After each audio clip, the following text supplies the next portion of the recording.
Absolutely carnage. Fuldstændig kaos om morgenen mellem kl. 8 og 9. Det er lige en time, jeg prøver at undgå, når jeg skal ud og træne om morgenen. Og jeg må indrømme, at det er lidt ligesom at køre et brostensløb i Belgien.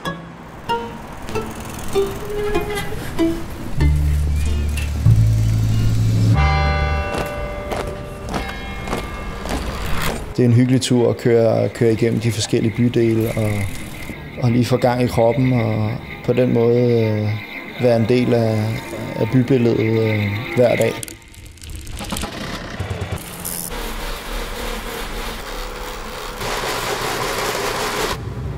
Det er det eneste, jeg har tænkt på, siden jeg var 6-7 år gammel. Dengang kom jeg ind i Forum og så 6-dagsløb og fulgte de ting. Det var det, jeg gjorde. Jeg startede med at køre cykelløb.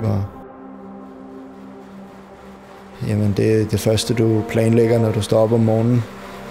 Og det er det sidste, du tænker på, når du skal i seng om aftenen. Det er, hvordan den næste dag på cyklen den kommer til at skulle foregå.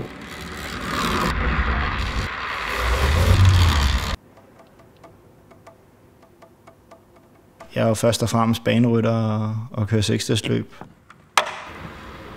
Og derudover så ser jeg mig selv som en god rytter i feltet i forhold til positionering og sidevind og spurter og sådan nogle ting. Så alle de ting, man tager med sig fra banen, har jeg også kunne få med ud på landevejen.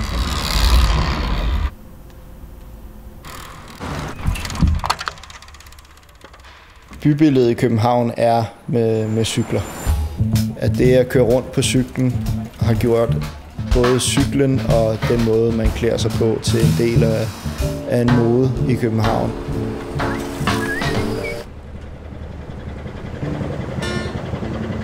I København, hvor at man jo kører rundt blandt både nye og gamle bygninger,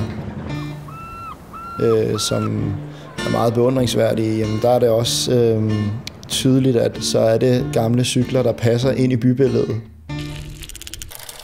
Og det gør folk meget ud af, at det er en stor mode i København. Og det er ligegyldigt, om du er direktør, eller om du er almindelig medarbejder i supermarkedet. Jamen, det er nemmest i København at komme rundt på cykel, og det har folk taget til sig.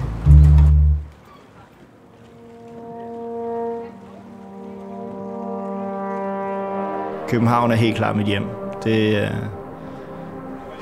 er der ikke nogen tvivl om. Så det er ikke bare en kortvarig residens et eller andet sted i verden. Det er her, jeg altid vil vende tilbage til. Og selvom jeg rejser meget, så er det København mit hjem.